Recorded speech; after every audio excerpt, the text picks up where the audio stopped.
Welcome to another Deep Dive, everybody. Today, we are going to be taking a look at the mythologies and spiritual beliefs of indigenous cultures. Fascinating stuff. We'll be looking at cultures from all over the world, Right, specifically Australia and North America. focusing on traditions of the Australian Aboriginals. The Cherokee and the Hopi. She should be a really interesting one. Yeah. Now, I think a good place to start is with Australian Aboriginal mythology. Sounds good to me. One thing that I kept coming across again and again in my research was this concept of dream time. Could you talk a little bit about that for our listeners? Sure. Dreamtime, or sometimes it's called dreaming, Okay. is a foundational concept in Aboriginal spirituality, and it's not just about dreams. Right. Think of it more like a time beyond historical time. A period when ancestral beings shaped the land, the people, and the very laws that govern everything. Wow. So they really are foundational stories. Absolutely. What's really amazing is that some of these myths seem to describe actual geological events like the formation of crater lakes in incredible detail. Wait, really? So they're not just stories, but potentially records of ancient knowledge? Exactly. We're talking about myths that match up with scientific evidence dating back thousands of years.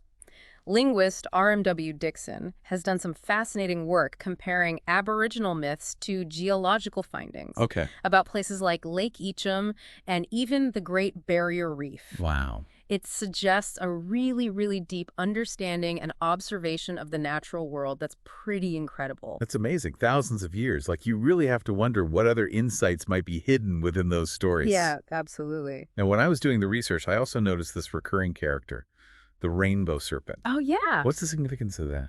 The rainbow serpent is a really fascinating character. This powerful, creative, and sometimes dangerous being is linked to water rain, rivers, water holes, and is central to many Aboriginal myths.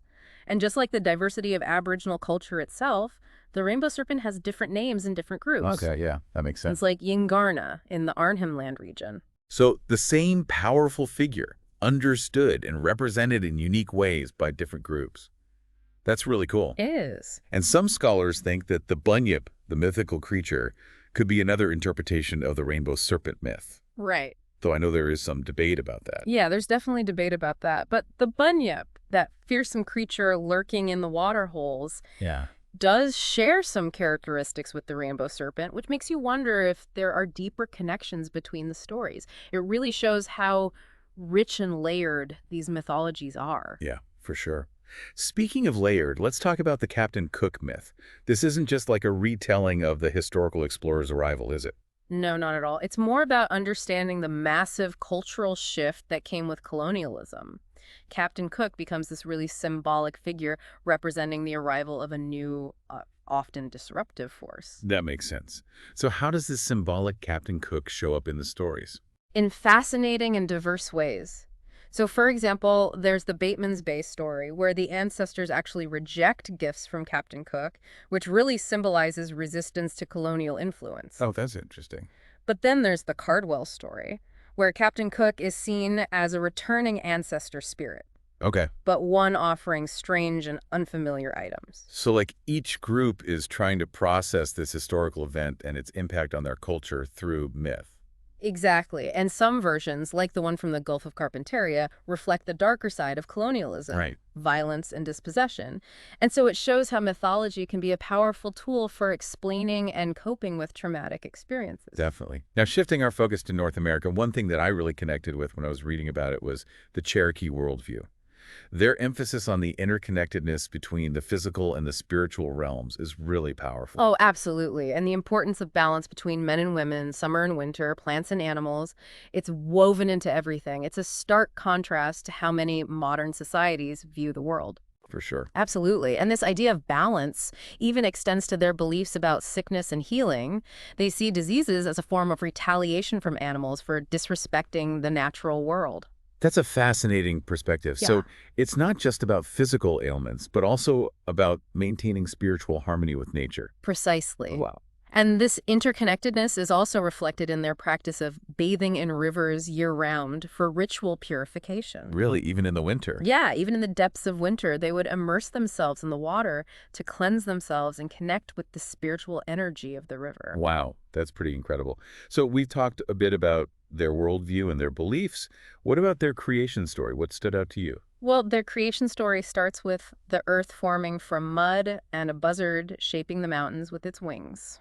Oh, wow. It's a beautifully poetic way of explaining the landscape. Yes.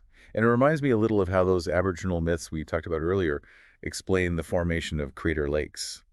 It does. It's interesting how those similar kind of threads run through these seemingly disparate cultures. Yeah, absolutely. But the story that really captured my imagination was the one about Salu, the Corn Mother, and her sons. Oh, absolutely. It's such a captivating story Yeah. about the origins of corn and medicine and the loss of innocence. Yeah, definitely. Can you give our listeners a little rundown of that story? Sure. So Salu had this magical ability to produce corn and beans from her body, providing abundance for her family. Such a powerful image of the nurturing power of women and the earth. It is. But the tragedy comes when her sons, driven by curiosity, discover her secret, Oh, no. which leads to her death and the end of their easy life. It's a story that has resonated across cultures and time. Right. The idea of a fall from grace and the beginning of human toil. Yeah, for sure. And within that story, the Cherokee also explained the origins of medicine, how plants offer a cure for every disease created by animals. It speaks to their deep understanding of the healing power of nature, each plant with its own specific purpose and gift. It's a beautiful and profound message. Yep. Now, let's move from the fertile lands of the Cherokee to the mesas of the Hopi people. What's unique about their beliefs? The Hopi have a fascinating belief system, kind of centered around the concept of four worlds, Okay. each representing a different phase in human development, and they believe we're currently living in the fourth world. Four worlds, so like different stages of creation or existence. How did they get to this fourth world? They actually have two main versions of their emergence story. One involves escaping the wickedness of the third world through a hollow reed, which they believe is represented by the Grand Canyon. Wow. The other version is a flood myth, where righteous people survive in reed boats and travel east until they reach the fourth world. It's interesting how that flood myth seems to appear in so many different cultures, like even the biblical story of Noah's Ark. Right, exactly. But both versions emphasize the importance of choosing the path of righteousness and seeking a better world. Yeah, absolutely. And so what happens once they get to this fourth world? Well, their myths describe a series of migrations, guided by signs and aided by Spider-Woman, a key figure in Hopi mythology, Okay. leaving their symbols on rocks and forming clans along the way. They faced periods of both harmony and conflict, shaping their identity as a people through this grand journey across the landscape. It sounds like a fascinating blend of history and myth, where each step is infused with meaning and purpose. It is. We've got to talk more about Spider-Woman because she seems to be a recurring character in indigenous mythologies. Yeah, she's incredibly important, often associated with creation, wisdom, and protection. She's a very powerful figure. In some Hopi stories, she even creates all life under the direction of Sotumung, Okay. another important deity. So she's like the ultimate grandmother figure guiding and protecting humanity. Exactly. Yeah. And speaking of guidance, the Hopi have these sacred tablets that play an important role in their beliefs. One of the most important is said to be held by the Fire Clan and is linked to the return of a figure known as the Pahana. The Pahana, that sounds almost biblical. There are definitely some intriguing parallels. The Pahana is seen as this lost white brother who will return from the east, bringing about a new age of peace and destroying the wicked. It's a concept that continues to hold significance for many Hopi, speaking to their longing for a world of balance and harmony. It's a powerful message that resonates far beyond the Hopi Mesas. Absolutely. The Pahana prophecy and the story of the Kachinas both tie into many of the themes we've been discussing today. Balance, harmony, and the hope for a better world. Now, you say Kachinas, those are the spirits associated with all things in the universe, right? Yes, they play a vital role in Hopi life, especially in their ceremonies and dances. And those dances are truly a sight to behold. Elaborate ceremonies involving masked dancers who embody these spirits. Wow. They're not just visually stunning, but also a way to bring rain, maintain harmony, and ensure the continuation of life itself. Wow. So much depth and meaning packed into their traditions and their stories. It makes you want to keep digging deeper, but I feel like we've only just scratched the surface of these fascinating cultures. Yeah, we've only just scratched the surface. There's so much more to explore. And we haven't even touched on how all of these stories compare to creation stories from other cultures around the world. Well, I am definitely ready to dive even deeper into this. You know, it's Really incredible how these indigenous cultures weave their beliefs into every aspect of their lives. Their myths, ceremonies, even their understanding of sickness and health.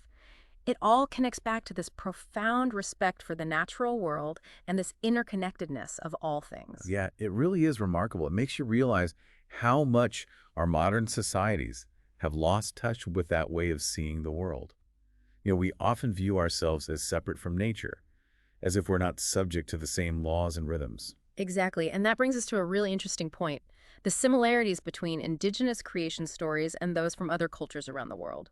When you start comparing them, you see these recurring themes that speak to this kind of shared human experience. Oh, like what? Give me an example. Well, a really common theme is the existence of a supreme being, or a creator, who sets everything in motion. Think about the Christian God, or the Aboriginal ancestral beings, different cultures, different names, but the underlying concept is similar. Right. It's like we're all trying to answer that fundamental question, where did we come from? And it's Yeah. fascinating that regardless of their geographical location or historical context, many cultures seem to arrive at similar answers. Right. Another common thread is the creation of humans from natural elements. We see this in the biblical story of Adam being formed from dust, and in the Cherokee story of Salu, the corn mother, providing sustenance from her own body. It's a really powerful reminder that we are, quite literally, made of the same stuff as the earth. We're not separate from nature, but a part of it. Absolutely.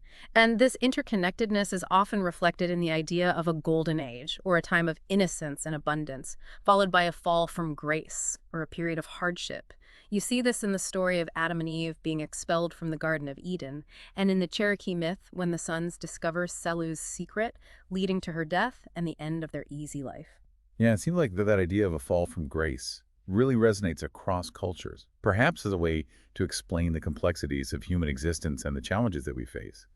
Like we yearn for that lost paradise, that state of perfect harmony with nature and with each other. It's a compelling thought, isn't it? But what sets indigenous creation stories apart, I think, is their strong emphasis on the relationship between humans and the land. It's not just a backdrop to their stories, it's an integral part of their identity and spirituality. Yes, it really struck me as well. In many indigenous cultures, there's this really deep reverence for the natural world, a sense of belonging and responsibility that's not always as prominent in other traditions. Exactly. They see themselves as stewards of the earth, not conquerors. Their myths, ceremonies, and even their daily practices reflect this profound interconnectedness with the land. They understand that their actions have consequences not just for themselves, but for future generations and the planet as a whole. It's a perspective that we could all learn from, especially in today's world, where environmental issues are so pressing. Maybe by reconnecting with these indigenous ways of knowing, we can find a more sustainable and harmonious way of living on this planet. I think you're right. There's so much wisdom embedded in these ancient traditions, wisdom that's more relevant now than ever before. It's about recognizing the sacredness of all creation and finding our place within this grand tapestry of existence. It's about understanding that we're not separate from nature, but a part of it, and that our actions have this ripple effect throughout the web of life. It's a powerful message that goes beyond any one culture or tradition. Absolutely. It's a universal message that speaks to our shared humanity and our interconnectedness with all things. We've talked about creation stories, but I'm also curious about how indigenous cultures view the end of the world or what comes after this life. Do their myths offer any insights into that? That's a great question. And it's a topic that's often overlooked when discussing indigenous mythologies. While they don't necessarily have the same concept of heaven or hell that we find in some Western religions, their stories do offer perspectives on what happens after death and the cyclical nature of existence. So it's not necessarily about this linear progression from birth to death, but more about a continuous cycle of life, death, and rebirth. Exactly. In many indigenous cultures, death is not seen as the end, but as a transition to another realm or a return to the earth from which we came. Do you have an example of that? Well, in some Aboriginal traditions, they believe that when a person dies, their spirit returns to the dreaming, that realm of ancestral beings and creation energy. It's not seen as a place of judgment, but rather a place of reintegration, where the individual spirit rejoins the collective energy of the universe. It's a beautiful and comforting thought, isn't it?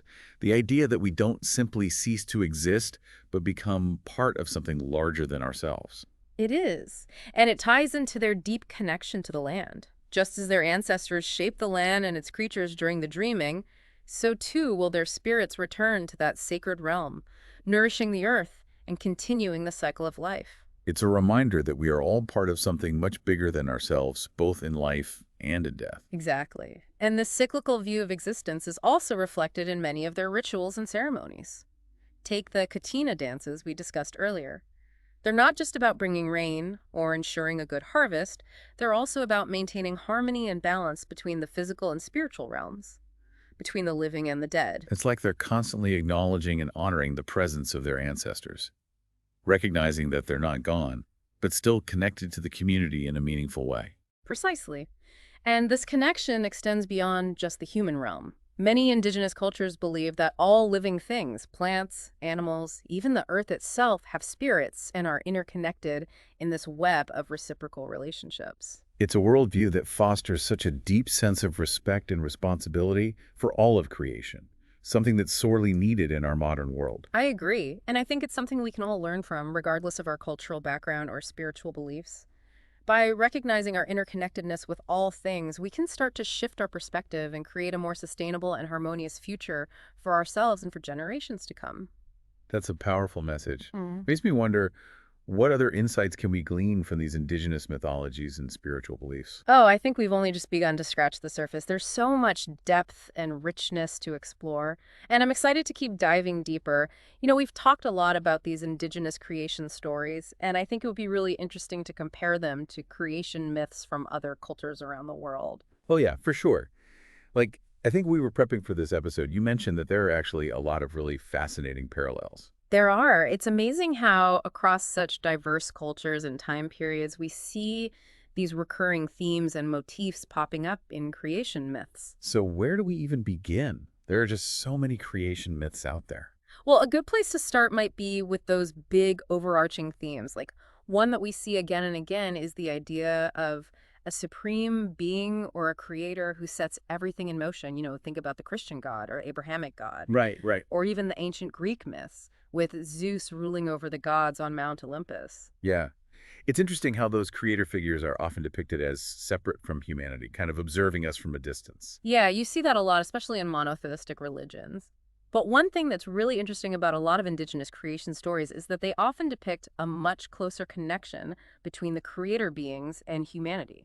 That's right. But Like the Aboriginal ancestral beings who walked the earth, shaping the landscape and creating the people. exactly. Or the Cherokee story of Salu, the corn mother, providing sustenance directly from her body. It's a much more intimate and embodied relationship with those creative forces of the universe. Yeah.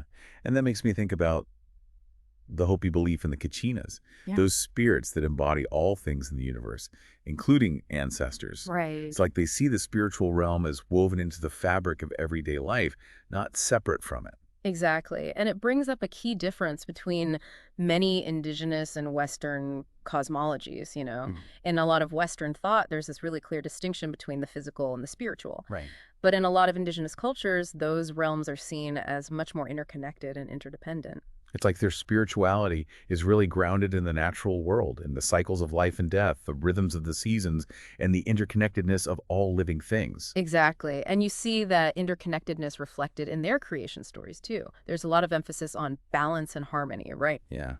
Like the Cherokee idea of balance between men and women, summer and winter, plants and animals. Right. Or the Hopi belief in the four worlds, Hmm. with each world representing a different stage of human development. It's like indigenous creation stories are less about explaining the mechanics of creation and more about helping us understand our place in the web of life and our responsibility to maintain that balance and harmony. Yeah. It's a perspective that I think we could all really benefit from, in our modern world where we're facing so many environmental challenges and such a growing sense of disconnection from nature. Absolutely.